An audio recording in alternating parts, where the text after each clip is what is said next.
नमस्कार. मी मनीषा बोलते. आजचा विषय जरा आपण वक्री ग्रहांवर बोलूया. खूप ऐकतो आपण वक्री ग्रह आणि वक्री ग्रह झाला की हे होतंय ते होतंय. बरेच त्याच्यावर मतांतर आहे. अनुभवास आलेलं ज्योतिषशास्त्र हे सांगण्याचा माझा प्रयत्न आहे. मग अनुभव काय येतो ज्योतिषशास्त्रामध्ये? आपण हे सगळं रेट्रोगेट शनी किंवा रेट्रोगेट गुरु जे काही ग्रह जे वक्री होतात त्यांच्याविषयी आपण स्पेसिफिक बोललं पाहिजे. स्पेसिफिक म्हणजे आपल्याला अनुभव आलेले किंवा आपल्या जातकाला ज्या कुंडल्या आपल्यासमोर येत आहेत त्यांच्या बाबतीत अनुभव आलेल्या गोष्टी बोलल्या पाहिजे, ना की पुस्तकातल्या. पुस्तकात थिअरी खूप आहे. थिअरीमध्ये आणि प्रत्यक्ष आयुष्यात ह्याच्यात खूप फरक आहे. प्रत्यक्ष आयुष्यात ज्या थिअरी ॲप्लिकेबल होतात पुस्तकातल्या त्याच अभ्यास करण्यात काहीतरी तथ्य आहे. अन्यथा आपण ते डिस्कार्ड करायला पाहिजे. म्हणजे होईल काय, त्याच्याने आपण स्पेसिफिक एखाद्या गोष्टीला एक कन्क्लुजन असं आपण काढू शकतो. तसं मग मी आता रेट्रोगेट म्हणजे वक्री जे ग्रह होतात त्यांच्याविषयी बोलते. आता वक्री ग्रह म्हणजे काय, तर आपण खगोलशास्त्राच्या दृष्टिकोनातून जर बघितलं तर आपल्याला असं आकाशामध्ये खऱ्या अर्थाने ते काही रेट्रोगेट होत नसतात, वक्री होत नसतात, म्हणजे युटर्न करत नसतात. तर काय होतं की आपण जिओसेंट्रिक पद्धतीने बघतो. म्हणजे जिओसेंट्रिक म्हणजे काय, तर आपण पृथ्वीवरून आकाशाचं निरीक्षण करतो आहे आणि पृथ्वीवरून आकाशाचं निरीक्षण करताना आपल्याला ते ग्रह हे वक्री आहेत असं दिसतं. कारण की आपण पृथ्वी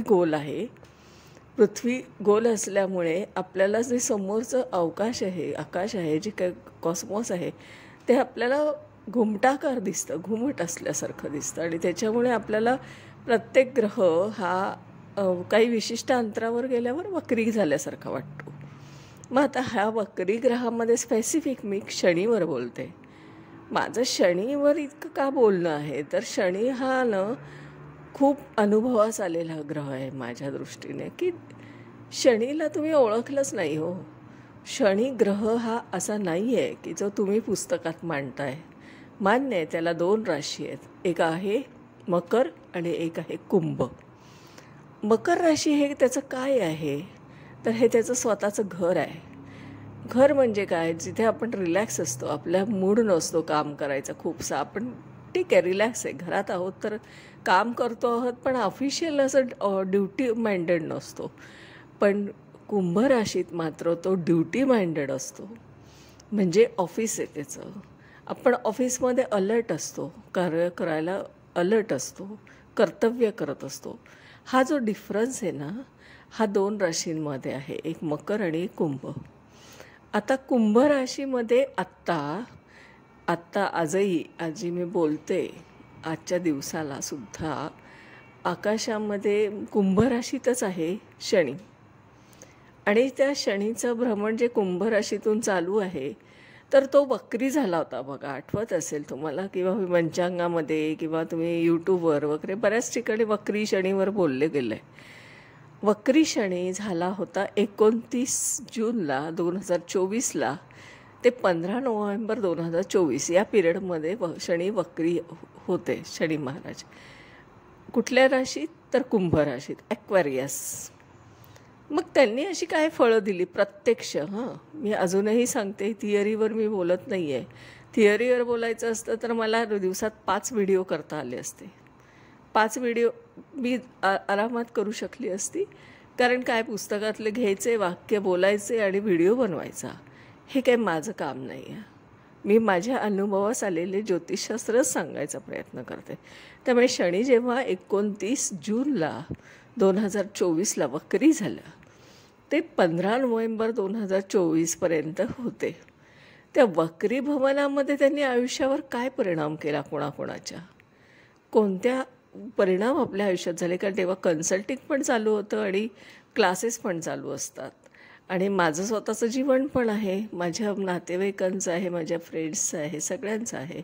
सगळ्यांच्या ऑब्झर्वेशनमधून मी बोलते की प्रत्येकाच्या जीवनावर शनीने काहीतरी परिणाम केला आहे. मग तो परिणाम कसा अभ्यास करायचा, वक्री शनीचा अभ्यास कसा केला पाहिजे होता.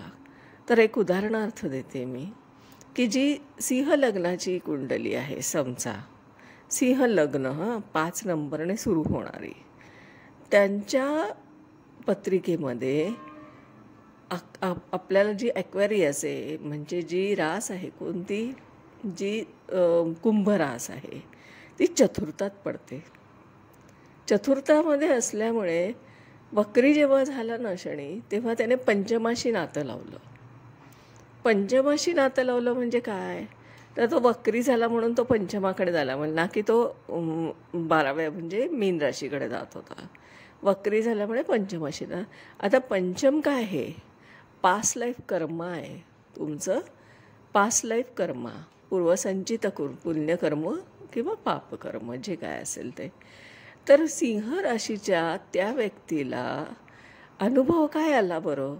प्रिडिक्शन असं करण्यात आलं होतं माझ्याकडून, की बघा तुमच्या जॉबला काहीतरी चॅलेंज आलं आहे, मे बी तुम्ही ऑब्झर्व करू शकता, असं मी एक प्रिडिक्शन त्यांना दिलं. आणि ती व्यक्ती रिसेंटली माझ्याकडे येत होती, क्लाससाठीच येत होती, आणि त्यांचं पण सिंह लग्नच होतं. आणि त्यांची पत्रिका ते अभ्यास करत असताना ते लक्षात आलं. मी त्यांना म्हटलं की बघा तुमच्या पत्रिकेमध्ये हा पंचमाशी नातं जोडतो आहे वक्री शनी, त्यामुळे कदाचित तुमच्या जॉबला हा चॅलेंज आहे. आणि सत्य घटना अशी आहे की खरोखरच त्या व्यक्तीच्या आयुष्याला 29 जी काय स्पेसिफिक तारीख नाही सांगतात, तारीख ही होऊ शकते योगायोगाने, पण त्यांच्या बाबतीत चॅलेंज आलंच आलं. आता हे का मी सांगण्याचा प्रयत्न करते, मला स्पेसिफिकली काय अनुभव आले ना ते मी सांगते. आता मी अजून एक बोलते, अनुभवाचे बोल. आता काय झालं की माझं स्वतःचं वैयक्तिक सांगते. मी मिथुन लग्न आहे माझं. म्हणजे माझ्या पत्रिकेमध्ये जो काय कुंभेचा शनी आहे तो 9व्या स्थानात आला ना ट्रान्झिटमधून. आणि भ्रमणातून जेव्हा तो 9व्या स्थानात आला आणि त्याने वक्रीभवन केल्यावर, म्हणजे 29 जूनला वक्रीभवन केलं आणि तो 15 नोव्हेंबरपर्यंत वक्रीच होता. आणि त्याने माझ्या पत्रिकेशी नवमाशी नातं लावलं होतं आणि तो नवमाकडून अष्टमाकडे जात होता. भ्रमण उलटं चालू होतं, कारण तो वक्री शनी होता, म्हणजे रेट्रोगेट. मग मला स्वतःला काय वैयक्तिक अनुभव आले, तर अष्टम स्थानाची मला फळं सुरू झाली द्यायला. आणि माझे असं झालं की माझ्या आयुष्यात 180 डिग्री आयुष्य बदललं. म्हणजे मी अचानकच सगळ्या गोष्टी एकदम ग्रूम होत गेली, झूम होतं ना तसं होत गेली.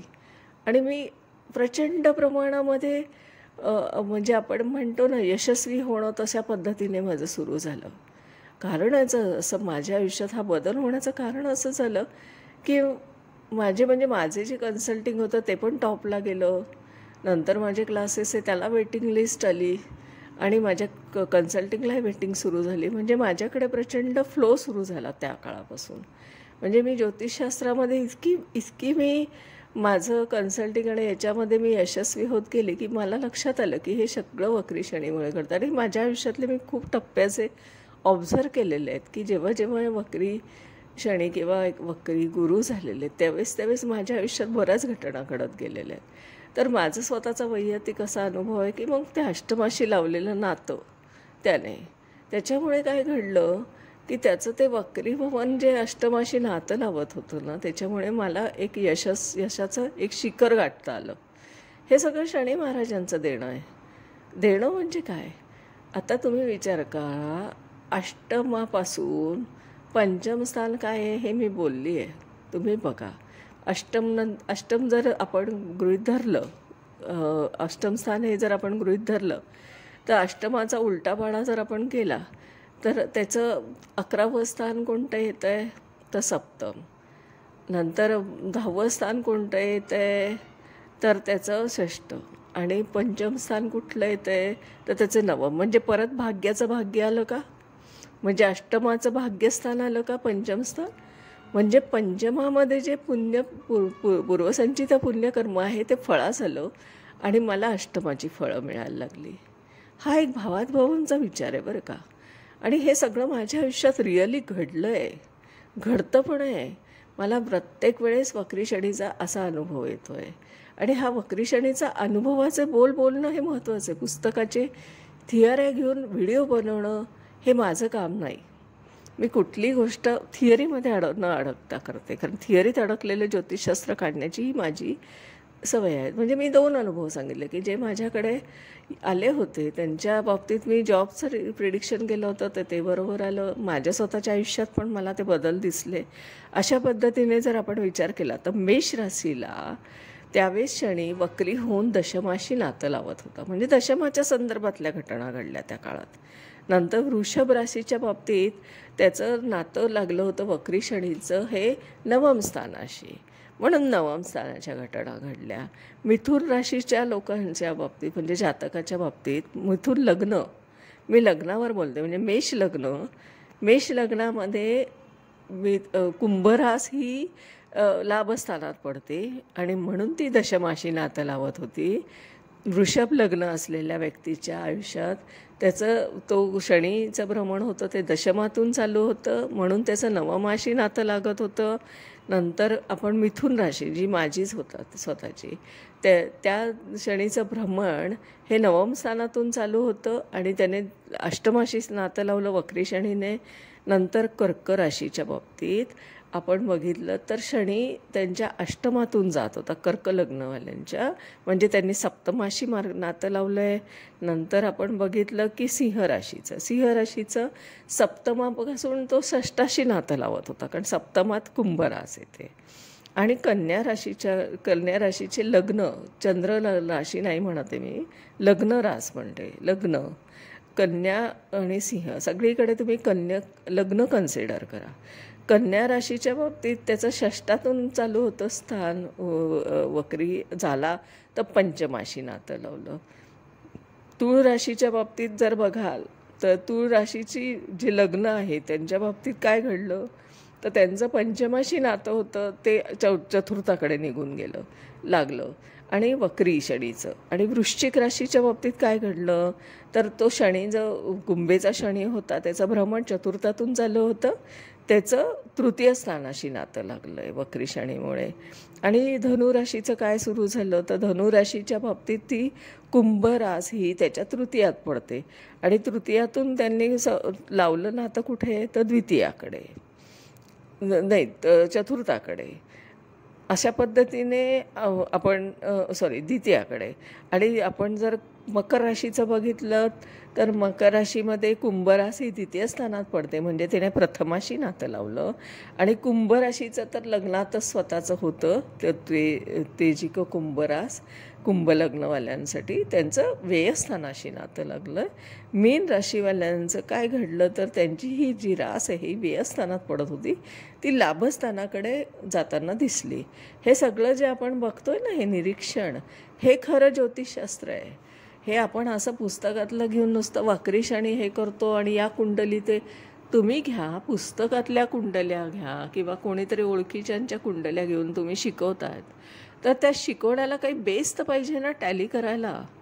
त्या व्यक्तीच्या बाबतीत हे घडलं आहे हे कोण टॅली करणार? हां ठीक आहे, तुम्ही आपण युगपुरुषांच्या कुंडल्या घेतल्या तर त्यांचं आयुष्य आपण सांगू शकतो. हां ठीक आहे, शिवाजी महाराजांच्या बाबतीत असं घडलं आहे हे आपण टॅली करू शकतो कारण ते कुठेतरी लिखित स्वरूपात आहे. पण एखाद्या अननोन व्यक्तीची कुंडली घेऊन त्याच्यावर आपण ज्योतिषशास्त्र जर शिकवायला गेलोत तर टॅली काय करणार तुम्ही? कारण ना ती व्यक्ती तुम्हाला माहिती आहे, ना तिचं आयुष्य माहिती आहे, ना तिच्या आयुष्याच्या घटना तुम्ही टॅली करू शकत आहात. मग ह्या शिकण्याला काय अर्थ आहे? मग शिकण्याला अर्थ नाही तर मग आपण नक्की काय शिकलं पाहिजे?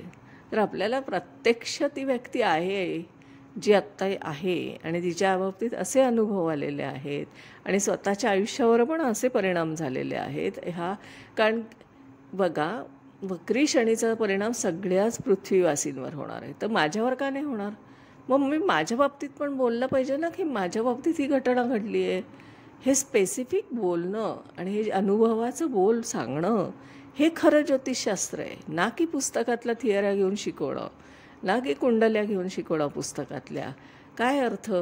जर मी जेव्हा हे सगळं मार्केट सर्वे करत होती, मी तुम्हाला सांगितलं आहे की ऑलरेडी माझा 17 वर्षाचा अभ्यास झालेला होता, पण मी एक मार्केट सर्वे करत होती की कोण कसं शिकवतं आहे, कोणाची अभ्यासाची पद्धत काय आहे, शिकवण्याची पद्धत काय आहे, काय शिकवत आहात नक्की, हे सगळं मला तिथे जाऊन बघावं लागलं. कारण ग्राउंड रिॲलिटी बघितल्याशिवाय बोलायचं नाही, असं मी आधार असल्याशिवाय बोलायचं नाही असं मी ठरवलं होतं.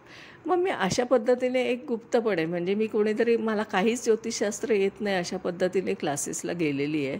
प्रत्येक क्लासेसलाच गेली आहे, वर्कशॉपला गेली, लोकांमध्ये वावरली आहे. मी असं दाखवलेलं आहे की मला खरंच काही येत नाही, तुम्ही शिकवताय ते मी प्रथम ऐकते आहे.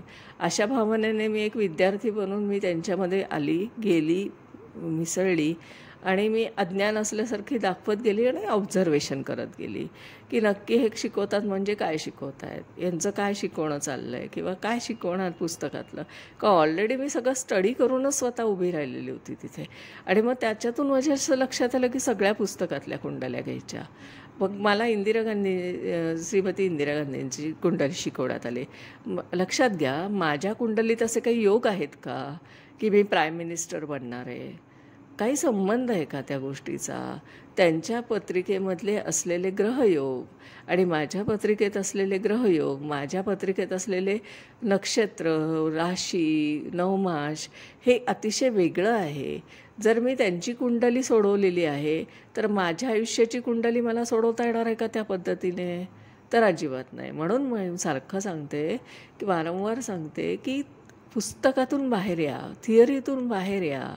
कुंडल्या कुठल्या शिकतात? तर पुस्तकातल्या. कोणत्या? तर ज्या आपल्याला माहिती आहेत त्या, तर एकतर युगपुरुषांच्या किंवा मग अननोन व्यक्तींच्या, ज्याला कुठेही टॅली सिस्टीम नाही हो. आपल्या आयुष्यावर खरंच हा परिणाम होणार आहे का?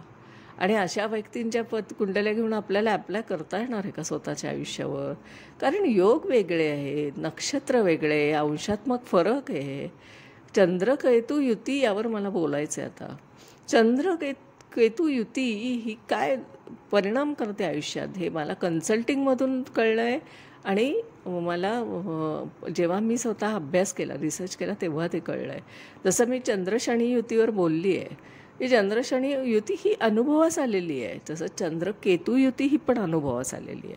तर आपण त्याच्यावर आता पुढचा व्हिडिओ बनवूया. चंद्रकेतू युती ही आयुष्यात काय परिणाम करून गेली आहे. समोर लाईव्ह व्यक्तींच्या पर्सनल हे बोलते मी. म्हणजे माझं असं म्हणणं आहे, मी पुरावे अभावी अजिबात बोलत नाही आहे ज्योतिषशास्त्र. पुरावा द्या आणि मग बोला. तुम्ही असं वेग बोलू शकत नाही ज्योतिषशास्त्रावर. आणि म्हणून मग काय होतं, लोकांचा विश्वास उडत चालला ज्योतिषशास्त्र, की ज्योतिषशास्त्र अनुभवास येत नाही. कोण म्हणतं अनुभवास येत नाही? अभ्यासाची पद्धत चुकली आहे, सांगण्याची पद्धत चुकली आहे, आपण वेगळ्या पद्धतीने प्रेझेंट करतो आहे. तर मग ते अनुभवास कसं येऊ शकतं? वरवरच्या अभ्यासाला काही अर्थ आहे का? जरा संशोधनात्मक अभ्यास केला पाहिजे, लाईव्ह कुंडल्यांवर अभ्यास केला पाहिजे. प्रत्येकाच्या आयुष्यात ती घटना घडते का त्या युतीमुळे ते बघितलं पाहिजे. बोलायला तर भरपूर आहे. दिवसात मी 10 व्हिडिओ बनवू शकते पुस्तकांवर बनवायचे तर. पुस्तकं तर मी 100 तर पुस्तकं आरामात छापू शकते. पण मला ते page to page, copy paste knowledge घेऊन पुस्तकं छापायची नाहीत. मला कोणतेही व्हिडिओ असे बनवायचे नाहीत की जे पुस्तकीवर आधारित आहे. पण आधार असावा, ती नसावा असं मी म्हणत नाही. पण अनुभवास येतो का? तर तो प्रश्न माझा कायम असणार आहे. कायम मी हा ठणकावून विचारते की अनुभव काय याच्याबद्दल. बोला, थिअरीवर बोला, पण अनुभवाचं बोला त्याच्यावर. आणि अशा पद्धतीने हे मी असं आव्हानात्मक अभ्यास करत असते आणि तसंच मी शिकवते. आता मी कोण बोलते, माझी ओळख सांगते. मी सौ मनीषा प्रदीप चव्हाण.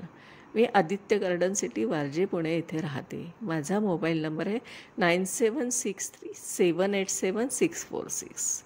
माझे स्वतःचे पर्सनल टीचिंग, ज्योतिषशास्त्राचे पर्सनल टीचिंग म्हणजे एका व्यक्तीला एका वेळेस शिकवते, ऑनलाईन शिकवते.